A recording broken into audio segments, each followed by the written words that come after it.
إن الحمد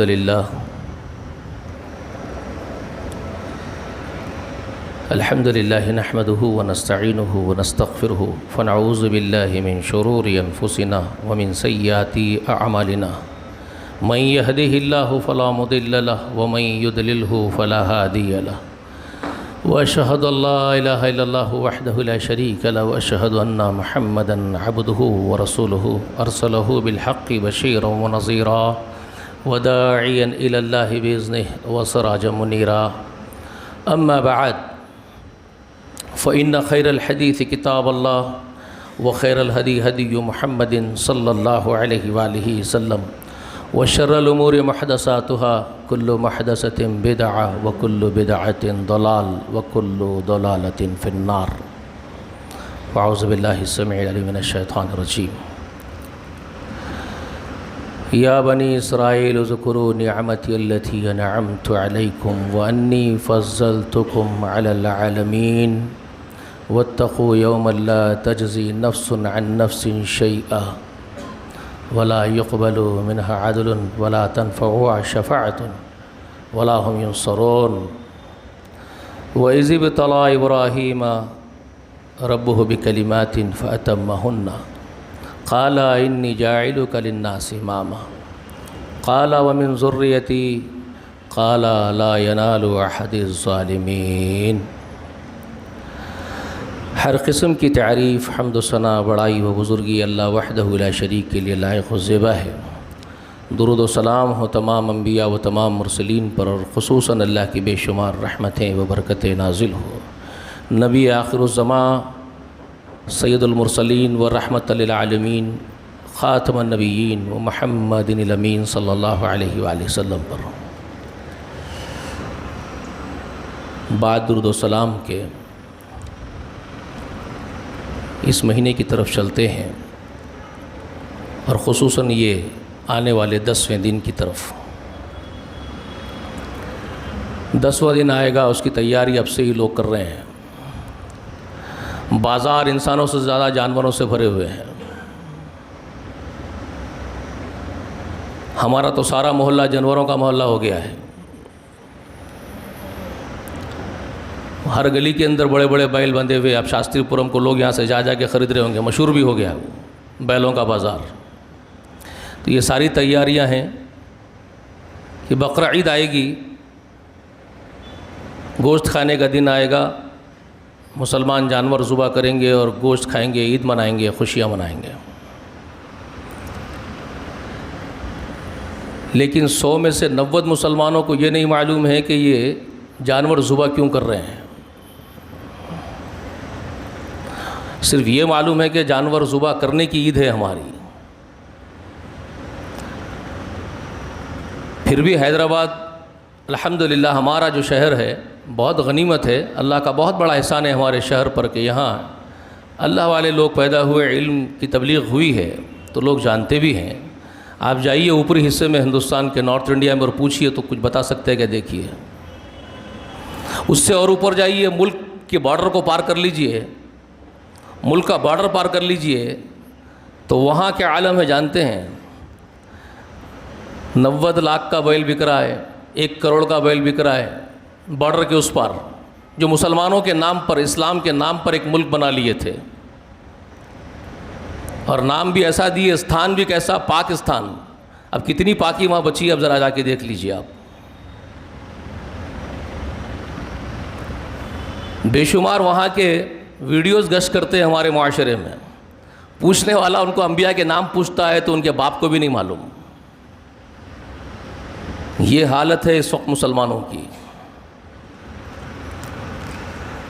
تو خیر اب میں اس طرف چلتا ہوں کہ جو قربانی ہم کر رہے ہیں کس کی سنت ہے، کس عظیم الشان شخصیت نے وہ عمل کیا ہے جس کی سنت میں وہ ہم کرنے جاتے ہیں، اور کیا صرف جانور ذبح کر دینے سے سنت کا حق ادا ہو جاتا ہے؟ سب سے بڑا اور بنیادی سوال یہ ہمارے سامنے ہونا چاہیے، کیا 1 سال میں 1 مرتبہ ایک جانور کے ذبح کر دینے سے محض کیا ابراہیم کی سنت کا حق ادا ہو جاتا ہے علیہ الصلوۃ والسلام کی؟ یہ ایک کوشچن مارک ہمارے سامنے ہمیشہ رہے۔ تو اللہ تعالیٰ نے میں جو آیتیں آپ کے سامنے ابھی پڑھ کے سنایا ہوں سورۃ البقرہ سے، اس میں ہمارے لیے بھی کچھ نصیحتیں ہیں، کچھ تنبیہ ہے، اس لیے میں نے وہ پڑھا ہے۔ لیکن یہ کہ ہم لوگ قرآن جب پڑھتے ہیں، ایک تو یہ ہے کہ ہمارا مقصد یہ ہے کہ قرآن مذہبی کتاب ہے، ہماری تقدس والی کتاب ہے، آنکھوں کو لگانا، چومنا ہے، سر پہ لگانا ہے اور رکھنا ہے، اور اس کو پڑھیں گے تو بہت بڑا اجر ملتا ہے، بس یہ ہمارا ذہن بنا ہوا ہے۔ اس کے ایک ایک حروف پر 10 نیکی ہم کو ملتی ہے، تو اس کو چوم لینا ہے، اور پڑھنا بھی ہے تو بڑے اہتمام کے ساتھ، تقدس کے ساتھ اس کو پڑھنا، اس کا تقدس کو برقرار رہتے ہوئے پڑھ لینا ہے۔ مگر یہ کہ اس کے اندر کیا نصیحتیں ہیں، کیا ہمارے لیے عبرت کا سامان ہے، اس کی طرف جانے کی زحمت ہم کو گوارہ کرنی نہیں ہے۔ یہ ہمارے حالات ہیں زندگی کے، لائف سٹائل ہے ہمارا، اور علماء نے بھی ہم کو یہی ورغلایا ہے۔ علماء سو نے، برے علماء نے یہی معاشرے کو تیار کیا ہے بڑی تعداد میں۔ قرآن کو چومو، جزدان میں لپیٹو، اوپر رکھو، عزت کرو، وہ عام کتاب نہیں ہے، بہت بڑی کتاب ہے، یقیناً عام کتاب نہیں ہے، بہت مقدس کتاب ہے، اللہ کا کلام ہے۔ لیکن یہ کہ اس کے اندر جو نصیحتیں ہیں وہ کس کے لیے ہے؟ تو انہوں نے کبھی اس کے لیے ترغیب نہیں دلائی۔ ترغیب کیوں نہیں دلائی؟ کیونکہ ان کے اپنے پیٹ پہ بات آ جاتی، اس لیے نہیں دلائی۔ تو اب اس میں غور کیجئے، ایک تو یہ ہے کہ آپ اور ہم نماز میں کھڑے ہو کر کے جو فاتحہ پڑھتے ہیں، اس فاتحہ میں آپ اللہ تعالیٰ سے ایک اپنی التجا رکھتے اللہ کے حضور میں، اہدنا الصراط المستقیم صراط الذین انعمت علیہم غیر المغضوب علیہم ولا الضالین۔ کیا مطلب ہے اس التجا کا؟ آپ اللہ سے مانگتے ہیں کہ پروردگار عالم ہم کو سیدھے راستے پر گامزن کیجیے، صراط مستقیم پر ڈالیے، اسی پر رکھیے، اسی پر قائم رکھیے، دعا کر رہے ہیں آپ۔ اور صراط مستقیم وہ راستہ ہے اللہ جس راستے پر چلنے والوں کو آپ نے انعام یافتہ کیا ہے، آپ نے انعام سے دوچار کیا، اس پر ہم کو چلائیے۔ تو آپ نے مانگا انعام یافتہ لوگوں کی روش، انعام یافتہ لوگوں کی چال چلن، ان کا وتیرہ، ان کے جینے کا ڈھنگ، طرز زندگی، آپ نے اللہ سے جو مانگا ہے، کن لوگوں کا مانگا بھائی؟ سورہ فاتحہ میں صراط الذین انعمت علیہم مانگا آپ نے، جن پر آپ نے انعام کیا ہے، ان کی طرز زندگی ہم کو عطا کیجئے، ان کا راستہ ہم کو عطا کیجئے، اسی راستے پر ہم کو چلائیے جس راستے پر چلنے والے آپ کی بارگاہ میں منعم علیہم یعنی انعام یافتہ ہوئے ہیں، وہ ہم کو پسند کر لیجئے۔ یہ آپ نے التجا کی، اور پناہ کس سے مانگی آپ نے؟ غیر المغضوب علیہم ولا الضالین۔ آپ نے یہ کہا کہ جن لوگوں پر غضب ہوا آپ کا، اور جو گمراہ ہو گئے آپ کے راستے سے، ہٹ گئے ہیں، ایک سچے اور سیدھے راستے سے ٹریک سے اتر گئے ہیں، ان لوگوں کے راستے پر مت چلائیے۔ جن پر آپ کا غضب ہو گیا، پھٹکار ہو گئی، ان کے راستے پر مت چلائیے۔ آپ نے یہ التجا کی ہے نماز میں، ہر نمازی کھڑے ہو کر کے مانگتا ہے۔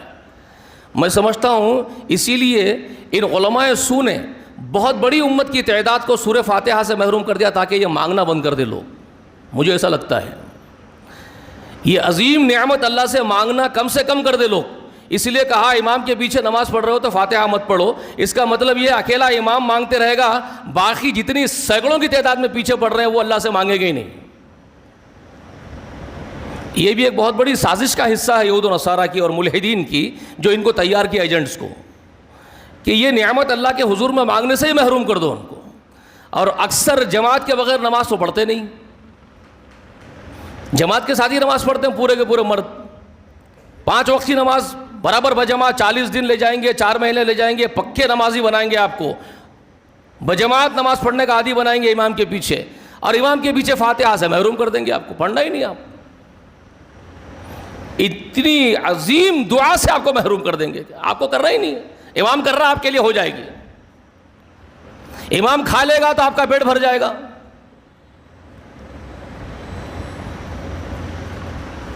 یہ عجیب و غریب منطق ہے ان کے پاس، جبکہ رسول اللہ نے، ان کے باپ کا دین نہیں ہے، دین محمد رسول اللہ کا ہے، اور محمد رسول اللہ نے وضاحت کے ساتھ جو بیان فرمایا اس کی متعدد احادیث موجود ہے صحیح سند کے ساتھ۔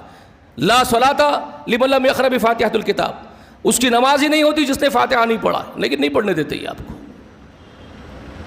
حدیث کے بھی خلاف کریں گے مذہب کے لیے اپنے، مگر نہیں پڑھنے دیں گے آپ کو، اتنی ضد ہے ان کے اندر، اتنی ہٹ درمی آپ ان کے اندر، نہیں پڑھنے دیں گے آپ کو.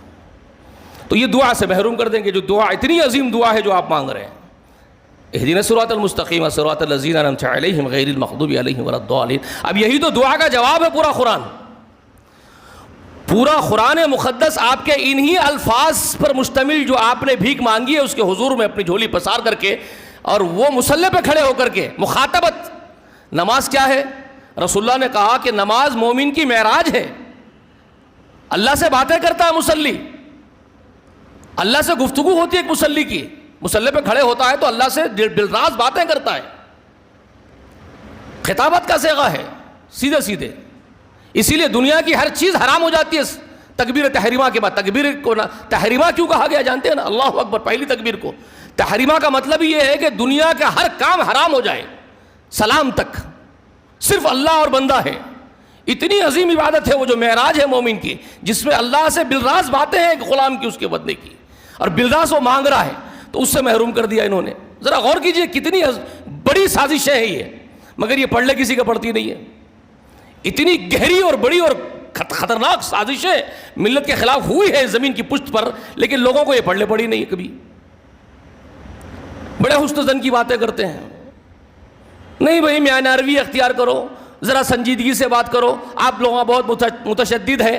ہم متشدد ضرور ہیں، حضرت عمر جیسے ہیں، صحابہ جیسے ہیں. ارے آپ شریعت کے خلاف شریعت کی دھجیاں اڑائیں گے اور ہم دیکھتے رہ جائیں گے؟ ہم آپ کو کچھ بولیں گے نہیں؟ ٹھیک ہے ہم آپ کو نہیں بولیں گے، لیکن ہم اپنے لوگوں کو سمجھائیں گے ضرور تمہارے خلاف. وہ تو کرنا پڑے گا، ہمارا کام ہے. تم جو سازشیں کر رہے ہو اس کے خلاف تو ہم کو بولنا پڑے گا، تم کو تو ننگا کرنا پڑے گا نا، تب تو بولتے ہیں ہم، ورنہ ہم کو کوئی ضرورت پڑے گی نہیں بولنے کے لیے. ٹھیک ہے. اب یہ جو آپ مانگ رہے ہیں، اتنی عظیم چیز اللہ سے مانگ رہے ہیں، اس کا جواب دے رہے ہیں اللہ آپ کو. الف لام میم سے لے کر کے والناس تک، بلکہ والناس تک نہیں ہے، سورہ اخلاص تک ہے جواب. اور پھر وہ آخری کی فلق اور ناس، پھر آپ کی طرف سے بھیک ہے وہ اللہ کے حضور میں، پھر التجا ہے. قل اعوذ برب الفلق قل اعوذ برب الناس، پھر وہ بھیک ہے کہ اللہ آپ نے جواب دے دیا، پورا قرآن سمجھا دیا، تو اب آپ ہی ہے پروردگار جو ہر شر سے ہم کو بچا لیجئے، ہر شریر سے ہم کو بچا لیجئے. جناتوں کے اور انسانوں کے خناسوں سے آپ ہم کو بچا لیجئے. یہ جناتوں میں کے خناس یہی کام کرتے جو میں آپ کو سنا رہا ہوں، قرآن سے دور کرتے ہیں.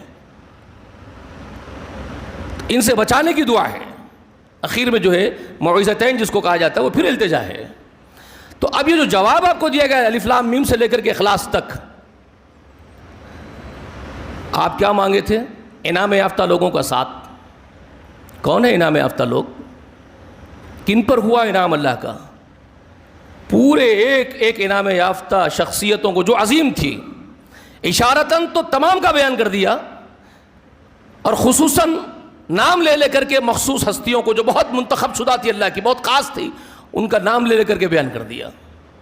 کم و بیش 25 نبیوں کا نام قرآن مقدس میں آپ کے سامنے بیان کر دیا گیا جو بہت خاص اللہ کے پاس، اور 1.25 لاکھ انبیاء کا ذکر اشارت میں بیان کر دیا گیا کہ یہ سب منتخب شدہ تھے اللہ کے. من النبیین والصدیقین والشہداء والصالحین اولئک رفیق حسنا، یہ بیان کر دیا گیا سورہ نساء کے اندر، ہے نا. جن پر اللہ کا انعام ہوا ہے، منعم علیہم کون لوگ ہیں؟ انعم اللہ علیہم، جن پر اللہ نے انعام کیا، سورہ نساء میں بیان کر دیا. انعم اللہ علیہم کون ہے؟ من النبیین والصدیقین والشہداء والصالحین. نبیوں میں سے، صدیقین میں سے، شہداء میں سے، صالحین میں سے، یہ اللہ کے منتخب شدہ نیک بندے ہیں جن کو اللہ نے توفیق دی صراط مستقیم کی، تو ان کو اسوہ بناؤ. تو یہ قرآن میں اللہ نے بیان کر دیا. آپ کا جواب ہے، آپ نے مانگا انعام یافتہ لوگوں کا ساتھ، آپ کو ایک ایک بندے کا ذکر کر کے بتا دیے کہ دیکھو انعام یافتہ ایسا ہوتا ہے، یہ اس کی زندگی، اس کا طرز عمل ہے. ایڈاپٹ کرو ان کے لائف سٹائل کو، کامیاب ہو جاؤ تم بھی. اور ایک ایک ظالم کا ذکر کر دیا، ایک ایک نافرمان کا ذکر کر دیا، قوموں کے اعتبار سے بھی، فردن افراد کے اعتبار سے بھی. سمجھ رہے ہیں میری بات کو؟ سو گئے تو پھر سو گئے، سونا نہیں. ذرا غور سے سنو. ایک ایک ظالم کا قوم کے اعتبار سے بھی اور فرد کے اعتبار سے بھی، انڈیویجول بھی اور اجتماعی اعتبار سے بھی، قوموں کا بھی ذکر اللہ نے کر دیا کہ جو ظالمین تھے، جو گمراہ ہو گئے، جن پر میرا عذاب ہوا، وہ کیسے کیسے لوگ تھے، کون کون تھے۔ قوم نوح کا ذکر، ابراہیم کے مخالفین کا ذکر، موسیٰ کو ستانے والوں کا ذکر، عیسیٰ کو صلیب پر لٹکانے والوں کا ذکر، محمد رسول اللہ کو اذیتیں پہنچانے والوں کا ذکر، یہ کیوں کیا گیا آپ کے سامنے؟ اوائڈ کرو ان ظالموں کے لائف سٹائل کو، ان کے زندگی کو، ان کے طرز زندگی کو، اس لیے بیان کیا۔ اوائڈ کرو گے، خود بخود صراط مستقیم پالو گے، ہدایت یافتہ ہو جاؤ گے۔ انبیاء کو، صالحین کو، صدیقین، شہداء کو اڈاپٹ کرو گے، ان کے لائف سٹائل کو، کامیاب ہو جاؤ گے۔ ان ظالموں کو اوائڈ کرو گے، کامیاب ہو جاؤ گے۔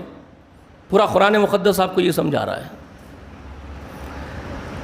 اس میں ایک سوال اب ایک کوشچن مارک آتا ہے۔ ہم جو اپنے آپ کو مسلم کہہ کر کے متعارف کرواتے ہیں، انٹروڈیوس کرواتے ہیں اپنا، مسلم، پورے انسانیت میں، ہیومینٹی میں، زمین پر جہاں جاتے ہیں پاسپورٹ پر لکھواتے ہیں، انٹری کرواتے ہیں، مسلم۔ آر یو ایگزیکٹلی مسلم؟ اب ایک سوال یہاں پر پیدا ہوتا ہے، آپ بڑا دعویٰ یہ کر رہے ہیں کہ مسلم مسلم مسلم اپنے آپ کو، but actual are you Muslim? اب ایک سوال یہ ہوتا ہے کہ کیا واقعی آپ مسلم ہیں؟ تو یہ قرآن مقدس کس کو پیش کرتا ہے؟ یہ ورڈ کے لیے قرآن نے کس کو چوز کیا ہے کہ ایگزیکٹلی ڈیفینیشن اس ورڈ کا کیا ہے؟ قرآن نے کیسے ایکسپلین کیا ہے اس کو کہ ایک مسلم کیا ہوتا ہے؟ What is mean by مسلم؟ تو ایک پرسنالٹی کو قرآن پیش کرتا ہے مسلم کی حیثیت سے، اور ساری زمین کے انسانوں اور جناتوں کے لیے ایک لمحہ فکر دیتا ہے قرآن۔ تمام جنات اور انسانوں، تم لوگوں کے لیے ایک لمحہ فکر یہ ہے کہ تم اپنے آپ کو مسلم اگر کہو گے، کوئی جنات کو انسان، تو تم کو ٹیلی کرنا پڑے گا، جانچنا پڑے گا اپنے آپ کو اس کسوٹی پر رکھ کر کے جس کا نام ابراہیم ہے، جس کسوٹی کا نام ابراہیم ہے۔ حقیقی مسلم کی حیثیت سے قرآن نے ابراہیم علیہ السلام کو پیش کیا۔ مسلم یہ ہوتا ہے، اذ قال له ربه اسلم قال اسلمت لرب العالمین۔ اس کے رب نے، کائنات پیدا کرنے والے نے، اس آدمی سے، آدم کے اس بیٹے ابراہیم سے، جب کبھی اس کے رب نے اس سے کہا مسلم ہو جا، ہوتا ہے کیا؟ ایوری ٹائم، جب کبھی، اس نے فوراً کہا ہے رب اعلیٰ، میرے وجود کے مالک، میرے موجد، میں فرما بردار ہی ہوں تیرا، جو چاہے مجھ سے کام لے لے، تو جو چاہے آرڈر کر، میں مسلم ہی ہوں تیرا، فرما بردار ہی ہوں میں تیرا، اسلمت لرب العالمین۔ یہ تھا کردار ابراہیم کا جو قرآن پیش کر رہا ہے۔ اب ایک دو تین نہیں، بے شمار اقوامیں ایسی ہیں، میں افراد کی بات نہیں کر رہا ہوں، قومیں ہیں جو ابراہیم، اسی ابراہیم کی طرف نسبت کر کے اپنا زعم جھاڑتے ہیں کہ ہماری نسبت ابراہیم سے ہے۔ اس میں سے ہم بھی ایک ہیں۔ صرف ہم ہی ابراہیم کی طرف نسبت کر کے فخر نہیں کرتے مسلمان، یہود بھی ادھر ہی زعم کرتے ہیں، نصرانی بھی اس طرف ہی زعم کرتے ہیں، اہل مدین بھی اسی طرف جاتے ہیں، اہل شام بھی اسی طرف جاتے ہیں۔ آپ جن کو دیکھیں گے ابراہیم ابراہیم ابراہیم، ابراہم کا کوئی ابراہم کہے گا، کوئی ابراہیم کہے گا، اسی شخص کی طرف نسبت ہوگی، اور بڑا زعم ہوگا کہ ہم ان کی آل میں سے، ان کی اولاد میں سے، تو ہمارا کیا بال باقا ہوگا، ہمارا کیا بگڑے گا بھائی، ہمارے آل، ہم تو ان کی آل ہے جو ابراہیم ہے، جو خلیل الرحمن ہے، جد امجد ابراہیم جس کے ہو، اس کا کیا بگڑے گا، یہ زعم۔ تو جب اللہ نے محمد رسول اللہ صلی اللہ علیہ وسلم کی طرف پلٹا دی امامت کی شاخ کو، امامت کبریٰ کو، اس شاخ پر جب پلٹایا، شاخ کون سی، برانچ کون سا، اسماعیلی برانچ پر، اسماعیلی نسل پر جب اللہ نے اس امامت کبریٰ کو پلٹایا بذریعہ محمد کے صلی اللہ علیہ وسلم کے، تو وہ جو آل اسحاق برانچ تھی، جن کو بڑا گھمنڈ تھا اپنا ابراہیم کی آل ہونے کا، ان کو جھنجھوڑا.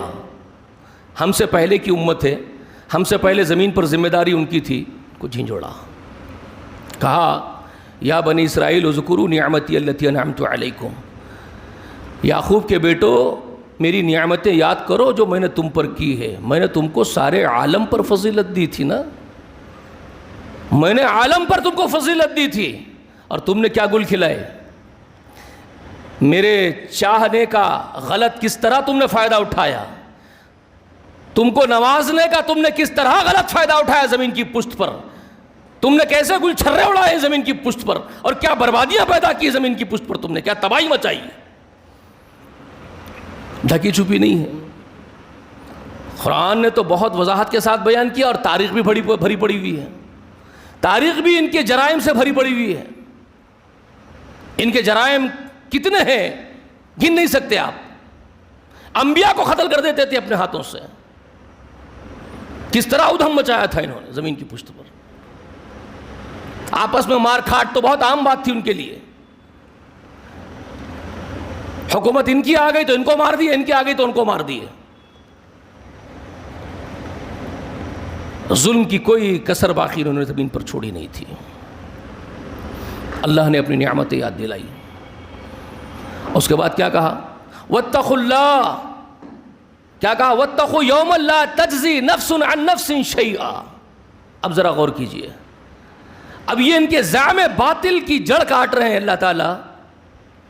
واتقوا یوما لا تجزی نفس عن نفس شیئا. اس دن سے ڈرو یعقوب کے بیٹو جس دن کوئی نفس کسی نفس کے کام نہیں آئے گا. جو یہ زعم ہے کہ ابراہیم جد امجد ہے ہمارے، ہم ان کی آل ہے، ہمارا بال باقا نہیں ہوگا، کوئی نفس کسی نفس کے اس دن کام نہیں آئے گا. انڈیویجول حساب ہوگا اس دن، ایک فرد کا. یہ انڈیویجول کو کبھی اس کی حقیقت کو، اس کی ریالٹی کو سمجھنے کی کوشش ہم بھی نہیں کر رہے ہیں. کبھی غور کرو. ڈاکٹر صاحب بھی بیٹھے ہوئے ہیں، ان کی فیلڈ سے ریلیٹڈ اس لیے بول رہا ہوں میں. وہ لوگ زیادہ غور و فکر کرنا چاہیے پورے ڈاکٹرز کی فیلڈ کو. ہر وقت ڈیلیوری ہوتی کسی عورت کی، بہت کم دیکھیں گے ٹوینز پیدا ہوتے ہوئے. ہمیشہ ایک ہی بچہ پیدا ہو رہا ہے انڈیویجول. ایک بچہ پیدا ہو رہا ہے، آنکھ پہ ایک چھلکا بھی نہیں ہے کپڑے کا، بالکل ننگا، کچھ نہیں لایا ساتھ میں جی. اور مرتے وقت بھی کبھی نہیں دیکھے ہوں گے کہ میاں اور بیوی لیلا اور مجنو ایک ساتھ مر گئے. ریئر کیسز میں دیکھے ہوں گے محبت کی انتہا کر دیا کوئی قیس تو لیلا کے لیے مر گیا. بہت کم دیکھے ہوں گے. عموماً جو کامن چیزیں میں آپ کو بتا رہا ہوں، مرنے والا انڈیویجول اکیلا ہی مر گیا، ساتھ میں کوئی نہیں گیا اس کے. پیدا ہوا اکیلا ننگا آیا، جاتے وقت دنیا والوں نے صرف 2 کپڑے دیے اس کو اور کچھ نہیں دیا. یہ نہیں غور کر رہے ہیں آپ؟ اس پر کیوں غور نہیں کر رہے ہیں بھائی؟ یہ کیا حقیقت ہے قدرت کی؟ نیچر کی کیا پلاننگ ہے یہ؟ دس از دا نیچر پلاننگ. آپ کو بھیج رہا ہے انڈیویجول، بلا رہا ہے انڈیویجول، حساب لے گا انڈیویجول آپ سے. ساتھ میں کھڑے کر کے آپ کے ساتھ کسی کو حساب نہیں پوچھے گا آپ کا. آپ گئے اکیلے، آپ آئے اکیلے، آپ حساب دیجئے اکیلے کھڑے ہو کر کے. لیکن ہم مرے جا رہے ہیں بیوی کے لیے، بچوں کے لیے، خاندان کے لیے، کنبے کے لیے حرام خوری کر رہے ہیں اور اپنی آخرت تباہ کر رہے ہیں. رسول اللہ نے یہی ورڈ فرمایا، اسی کو رسول اللہ صلی اللہ علیہ وسلم نے کوٹ کیا تھا. اور کوٹ کر کے کیا کہا تھا؟ بے وقوف ہے وہ آدمی. حدیث شریف میں رسول اللہ فرماتے ہیں بے وقوف ہے، نادان ہے وہ آدمی جو دوسروں کی دنیا سنوارنے کے لیے اپنی آخرت تباہ کر لیتا ہے. دوسروں کی دنیا سنوارنے کے لیے اپنی آخرت خود کی انڈیویجول تباہ کر لیتا ہے. نادان اور بے وقوف ہے وہ. صحیح حدیث شریف ہے یہ. سمجھ رہے میری بات کو؟ تو ان کا زعم تھا تو اللہ نے توڑ دیا، کہا کوئی نفس کسی نفس کے کام نہیں آئے گا. اب بھلے آپ کے ملے دھوکے دے رہے ہوں آپ کو چوری ہے، کوئی بات نہیں ہے، ہمارے ہاتھ پہ بیعت کر لیے صاحب کے مرشد کے تو پورے مریدوں کو چھڑا لیں گے مرشد. مر گیا تو کفن میں چٹھی رکھ دو مرشد کا نام لکھ کے. تمہارے باپ کا راج وہاں بھی چل رہا ہے کیا؟ اور چلا رہے ہیں زبردست دنیا میں بیٹھ کے, بے وقوفوں کو بے وقوف بنا رہے ہیں. ان کا دھوبی بھی بچ جائے گا, یہاں تک کہ ان کے گھر کے سامنے سے کوئی گیا تو اس کا بھی بال باقا نہیں ہوگا. اللہ ان کو ہدایت دے. تو یہ سارے باطل عقائد یہودیوں سے چلے آ رہے ہیں. اللہ نے جڑ کاٹ دی, کہا کوئی نفس کسی نفس کے کام نہیں آئے گا. اور زعم کس پر ہے؟ اور یہ بھی کہہ دیا اس کے اندر کوئی فدیہ قبول نہیں ہوگا. وَلَا تَنْفَعُوهَا شَفَاعَةٌ بھی کہہ دیا قرآن نے. وَلَا تَنْفَعُوهَا شَفَاعَةٌ, شفاعت بھی نہیں قبول کی جائے گی کسی کی. اب بولتے بیٹھو نا ہماری شفاعت ہوگی, قرآن کے خلاف بولتے بیٹھو ہزار بار آپ. لا تنفعوها شفاعة بھی کہا قرآن, اور ولا هم ينصرون بھی کہا قرآن, اور کوئی کسی کی مدد بھی نہیں کرے گا وہاں پر. یہ سب کلیئر ہے, ایک ایک بات کو کلیئر کر دیا اللہ نے. اس کے بعد کیا کہا؟ اذ ابتلی ابراہیم. اب ابراہیم کا نام لے کر کے تو یہ جھاڑ رہے تھے زام, ہمارے جد امجد تو ابراہیم ہے. اب ابراہیم کو پیش کیا.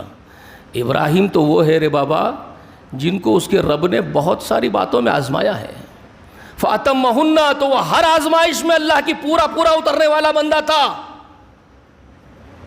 وہ میری ہر آزمائش میں پورا اترتا تھا, وہ پورا فرما بردار تھا, کٹر فرما بردار تھا, کٹر اللہ کا بندہ تھا. اس نے بڑی سے بڑی قربانی مسکراتے ہوئے دے دی اللہ کے لیے. تب جا کر کے اس کے رتبے بلند ہوئے ہیں. قَالَ إِنِّي جَاعِلُكَ لِلنَّاسِ إِمَامًا, تب جا کر کے ہم نے اس سے کہا کہ انسانوں کا امام تجھے بناتے ہیں.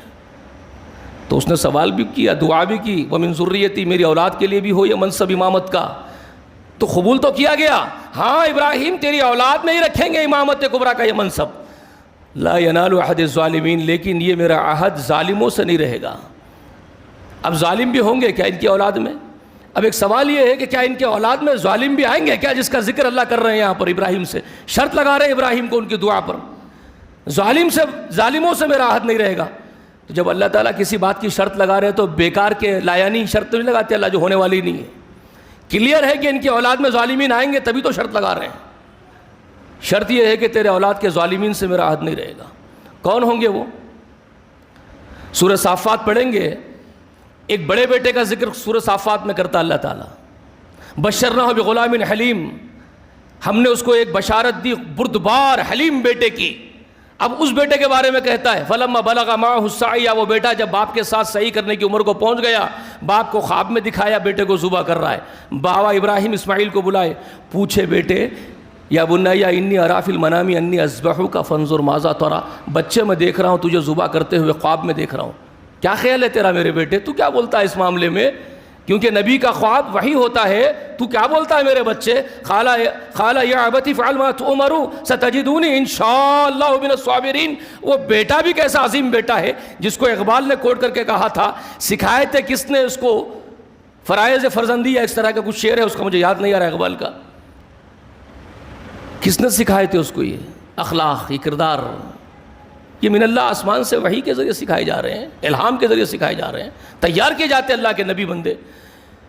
تو بیٹا کہہ رہا ہے ابا جان مجھے آپ ذبح کر دیجئے اللہ کے لیے, میں صبر کرتے ہوئے شہید ہو جاؤں, مطلب ذبح ہو جاؤں گا آپ کے ہاتھوں سے, قربان ہو جاؤں گا آپ کے ہاتھوں سے. یہ بیٹا کہہ رہا ہے میں آپ کے ہاتھوں قربان ہو جاؤں گا ابا جان اللہ کے لیے, اگر اس کو محبوب ہے آپ ذبح کر دیجئے.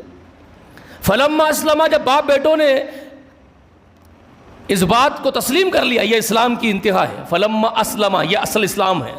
ایک مسلم کا اصل اسلام یہاں ہے کہ ایک مسلم فرمانبرداری کی اس انتہا کو جاتا ہے جہاں بیٹے کو بھی ذبح کر رہا ہے. اب آپ اپنے آپ کو رکھیے, جب دعویٰ کر رہے ہیں we are Muslims, are you actual Muslims, سوال آئے گا. ٹھیک ہے, تو یہاں یہ اسلام کی انتہا. فلما اسلم, جب ان دونوں باپ بیٹوں نے اس بات کی تسلیم کرنے میں انتہا کر دی, وہ تلہ للجبین, اور بیٹے کو پیشانی کے بل لٹا دیا ذبح کرنے کے لیے. اور وہ بیٹا ہی کہہ رہا تھا آگا وہ پٹی باندھ لو, میرے ہاتھ پیچھے باندھ دو, مجھے الٹا لٹاؤ ابا جان, یہ سارے مشورے بیٹا دے رہا ہے. باپ کی محبت غالب آئے تو آپ کا ہاتھ رک جائے گا, نافرمانی ہو جائے گی اللہ کی. کیسے عظیم خاندان گھرانہ ہے یہ, ذبح کر دیا باپ نے, چھرا چلا دیے یہ. تو اللہ فرما رہے ہیں کہ ہم نے اس کو پکارا, نادیناہ, ہم نے ندا دی اس کو, یا ابراہیم قد صدقت الرؤیا، تو خواب کو سچا کر کے کمال کر دیا، کمال کر دیا تو نے خواب کو سچا کر کے بیٹے کو ذبح کرنا۔ اللہ اکبر۔ کذالک نجزی المحسنین کا، ان کذالک نجزی المحسنین، بے شک ہم محسنین کو ایسے ہی رتبے ان کے بلند کرتے ہیں۔ کیا کہا یہاں پر؟ اسلام کی انتہا کا نام کیا دیا اللہ نے؟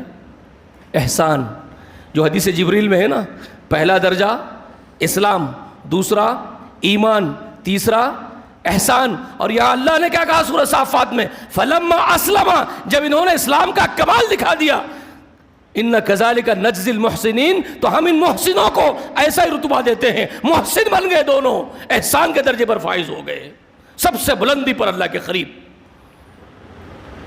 یہ ہے اسلام کا اصل کمال جو احسان تک پہنچاتا ہے۔ لیکن ہم لوگ اسلام کو ہی نہیں جانتے، دعوے اسلام کیا کرتے ہیں۔ ہمارا حال وہ بدویوں کا حال جو رسول اللہ کے زمانے میں جن کا ذکر سورہ حجرات میں ہے، وقالت الاعراب آمنا قل لم تؤمنوا ولكن قولوا اسلمنا ولما يدخل الايمان في قلوبكم۔ ہمارا حال ان بدویوں کا حال ایک جیسا ہے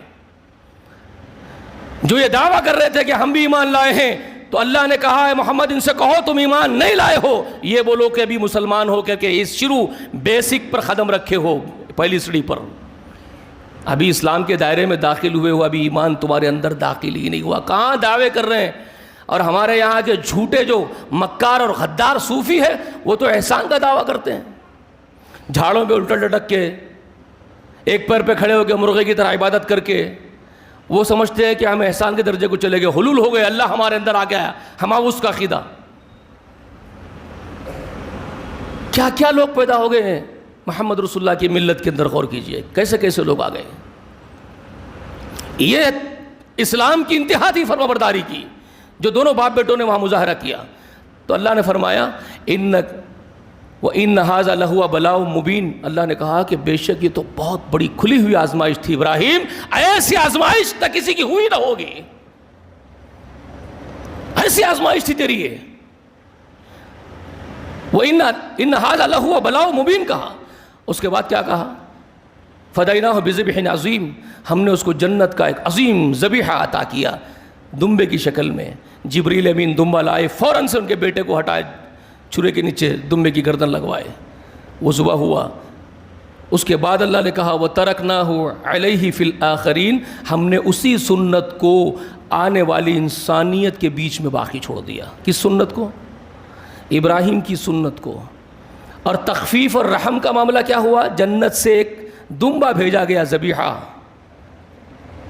ورنہ ابراہیم تو بیٹے کو ذبح کر دیا تھا، اگر وہ باقی چھوڑ دیتے تو کسی کا باپ بھی نہیں سنت کو ادا کرتا تھا۔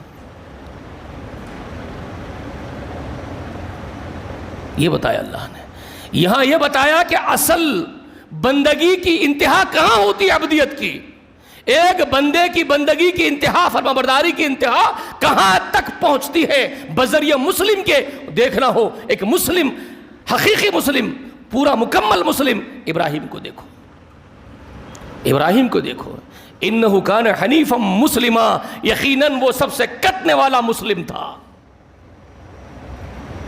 سورہ آل عمران میں اللہ تعالیٰ کا یہ بیان ابراہیم کے بارے میں، انہ کان حنیفا مسلما، سارے جہاں سے تعلق توڑ کے اللہ سے جڑنے والا ابراہیم تھا۔ وہ ابراہیم، جب تم قربانی کرنے لگو جانور کی، اس پر اپنا گھٹنا لگاتے ہو نا جانور پہ، بڑی بڑی باتیں پڑھتے ہو، معلوم نہیں منتر سمجھ کے پڑھتے ہو، معلوم کسی کو نہیں کیا بول رہا ہوں، منتر سمجھ رہے ہیں، پڑھنے کا، قربانی کا، کاٹنے کا منتر سمجھ رہے ہیں۔ گھٹنا لگائے، انی وجہت وجہی للذی فطر السماوات والارض حنیفا وما انا من المشرکین۔ کتنی عظیم، کتنا عظیم انقلابی اعلان کر رہے ہیں آپ کو اس کی خبر بھی نہیں ہے، بھنک بھی نہیں ہے اس کی۔ آپ یہ جو جملہ بول رہے ہیں نا، کتنا عظیم ترین سلوگن تھا، کتنا عظیم ترین اعلان تھا، انقلابی اعلان ابراہیم کا، آپ کو اس کی بھنک بھی نہیں معلوم ہے۔ پوری قوم، پوری بادشاہت، اپنے باپ، حکومت، قوم، سب کے سامنے کھڑے ہو کر کے یہ اعلان کیا تھا ابراہیم نے، انی وجہت وجہی للذی فطر السماوات والارض حنیفا وما انا من المشرکین۔ کب کہا تھا؟ جب انہوں نے اس سے پہلے کا جملہ کوٹ کرو، سمجھ میں آتا ہے۔ پہلے کا جملہ یا قومی انی بریء مما تشرکون، یہ پہلا جملہ ہے اس کا، اس آیت سے پہلے، یا قومی انی بریء مما تشرکون، اے میری قوم، سارے لوگوں کو کہا میں تمہارے شرک سے بری ہوں، لا تعلق ہوں، بیزار ہوں، اکیلا انقلابی اعلان کر دیا بغاوت کا۔ اس کے بعد کہا انی وجہت وجہی للذی فطر السماوات والارض، میں اپنے وجود کو، اپنے چہرے کو اس ذات کی طرف متوجہ کرتا ہوں جو ساتوں آسمان اور زمین کو پیدا کیا ہوا ہے۔ یہ آج کے چاپلوس، اہل اقتدار کے سامنے جی حضوری کرنے والے، دولت مندوں کے تلوے چاٹنے والے، حکومتوں کے سامنے چاپلوسی کرنے والے، جماعت کا کوئی عہدیدار بن جائے وہ کتنا ہی گرا ہوا کیوں نہ ہو تلوے چاٹیں گے اس کے، اقتدار پر کوئی بیٹھ جائے کتنا ہی گرا ہوا کیوں نہ ہو جی حضوری کریں گے اس کی۔ جی حق بات کھل کے ممبر رسول سے بولنے کی ہمت بھی نہیں کریں گے، تو اپنے وجود کو اس اکیلے ذات کی طرف سب سے کٹ کے متوجہ کیسے کرو گے؟ ابراہیم کا نظریہ یہ تھا، حکومت چاہے غلط ہو تو غلط، باپ غلط ہو تو غلط، قوم غلط ہو تو غلط، میں تو اپنے آپ کو، اپنے چہرے کو اس ذات کی طرف متوجہ کرتا ہوں ساتوں آسمان زمین کا جو پیدا کرنے والا ہے، مجھے کسی سے کوئی سروکار نہیں، میں تو اس کے لیے جیوں گا، اس کے لیے مروں گا۔ وہ سکھایا تھا رسول اللہ کو اللہ نے، قل ان صلاتی و نسکی و محیای و مماتی للہ رب العالمین، اللہ نے اپنے حبیب کو سکھایا، میرے محمد، میرے حبیب، میرے محبوب، تو یہ کردار اختیار کر لے سارے جہاں میں، تو بھی یہ اعلان کر دے کہ میری نمازیں، میری قربانیاں، میرا جینا، میرا مرنا واحد اللہ وحدہ لا شریک کے لیے ہے۔ یہ بھی پڑھتے ہیں آپ اس جانور کو گھٹنا لگا کے صبح کرتے وقت، لیکن معلوم ہی نہیں کیا انقلابی جملے بولتے ہیں۔ تو یہ چاپلوسوں کے لیے نہیں ہے، یہ مخلوق کے سامنے گھٹنے ٹیک دینے والے، گھٹنوں پہ آ جانے والوں کے لیے نہیں ہے، یہ ان مجاہدین کے کلمات ہیں جو جیتے اللہ کے لیے اور مرتے اللہ کے لیے، جو آنے جانے کے کرائے نہیں مانگتے آپ سے۔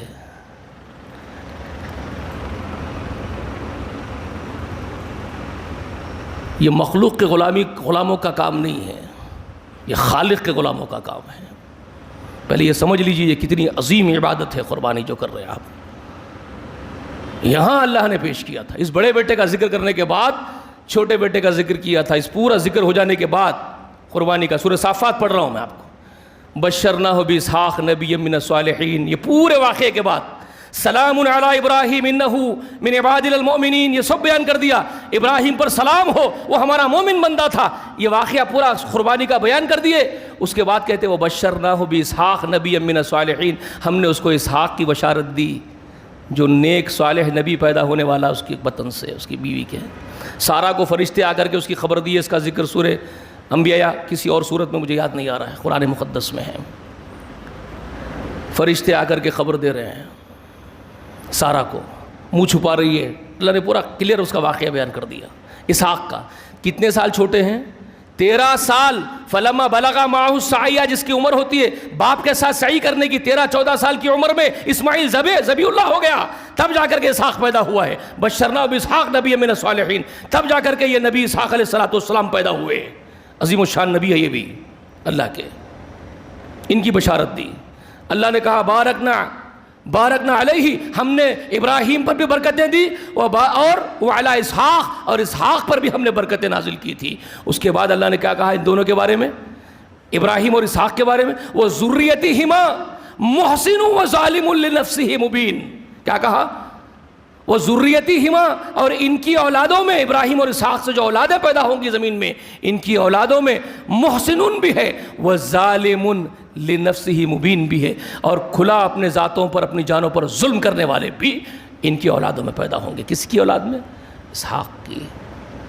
یہ خبر دے دی گئی۔ وہ امامت اسحاق سے چلی آ رہی تھی، اسحاق کے بیٹے یعقوب علیہ السلام، یعقوب کے بیٹے یوسف علیہ السلام، سلسلے نبوت وہاں جاری ہے۔ عیسیٰ بن مریم تک بھی عورت کے اعتبار سے عیسیٰ علیہ السلام ماں کے طرف سے وہی بنو اسرائیل ہے، باپ تو تھے نہیں عیسیٰ علیہ السلام کو، لیکن موسیٰ علیہ السلام باپ اور ماں کی طرف سے بھی بنو اسرائیل ہے، عیسیٰ علیہ السلام ماں کی طرف سے بنو اسرائیل، وہی خاندان میں اللہ نے نبوت رکھی۔ جب یہ پورے ظالم ہو گئے تو اللہ نے وہ شاخ پلٹا کر کے اس تاج کو رکھ دیا محمد رسول اللہ کے سر پہ، وہ بھی مسجد اقصیٰ ہی کو بلا کر کے، سیدھا مسجد اقصیٰ کو ہی بلائے گئے معراج کی رات میں، بیت الحرام سے، وہ بیت اللہ سے جہاں باپ ابراہیم اور اسماعیل دعا کر رہے تھے خانہ کعبہ کی دیواریں بناتے بناتے، کیا بول رہے تھے؟ ربنا بعث فیہم رسولا منہم یتلو علیہم آیاتک ویعلمہم الکتاب والحکمۃ، سورہ بقرہ میں اس کا ذکر اللہ نے کیا۔ یہ دونوں باپ بیٹے خانہ کعبہ کی دیواریں بناتے بناتے کیا بول رہے تھے؟ پروردگار اس شہر کو امن والا بنا، یہاں کے لوگوں کو روزی دے، مسلم بنا۔ بولتے بولتے کیا بولے؟ ان لوگوں میں ایک نبی اٹھا، ایک رسول اٹھا جو تیری آیتیں پڑھ کر کے سنانے والا ان کو ہو۔ ابراہیم اسماعیل دعا کرے، اسماعیل کی دعا رد ہو گئی تھی کیا؟ وہ کہاں ہے وہ ابراہیم؟ کہاں ہے وہ نبی؟ کہاں ہے وہ رسول جو اسماعیل مانگا تھا اللہ سے خانہ کعبہ کی دیواریں بناتے ہوئے؟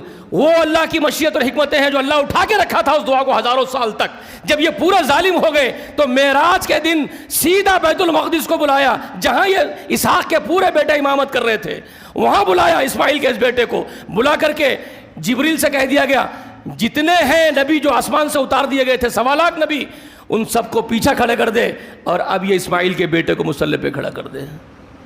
مصلی پہ کھڑے کر دیے گئے، نماز پڑھا دیے گئے۔ پوچھ رہے جبریل تم جانتے ہو کس کو پڑھا، امامت کس کی کرے؟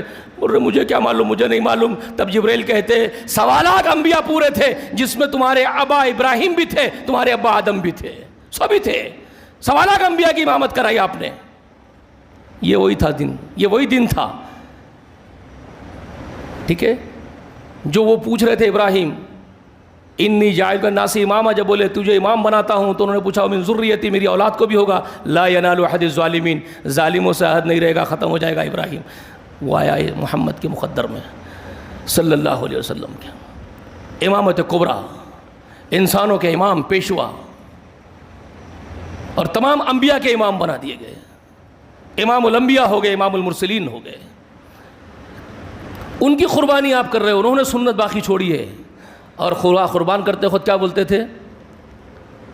اللہم تقبل منا کما تقبلت من ابراہیم و اسماعیل۔ آپ بھی اور ہم بھی بول لیتے ہیں، محمد رسول اللہ کے طفیل میں بول لیتے ہیں، ان کی اتباع میں بول لیتے ہیں، بولتے ہیں نا، صبح کرتے وقت پڑھتے ہیں نہیں پڑھتے ہیں؟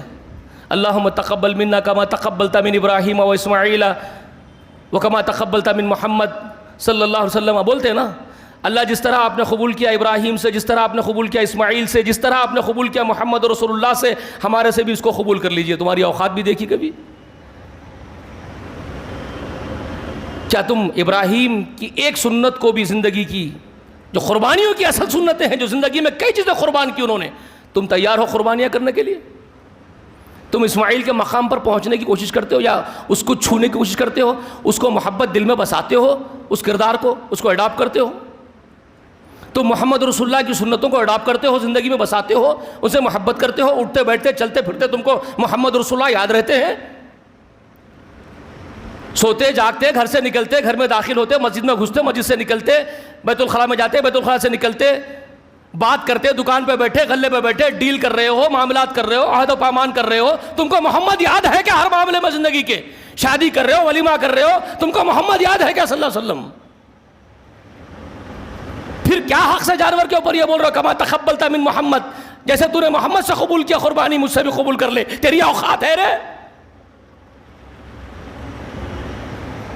رسم و رواج کو قربان نہیں کر سکتا، نفسانی خواہشات کو قربان نہیں کر سکتا،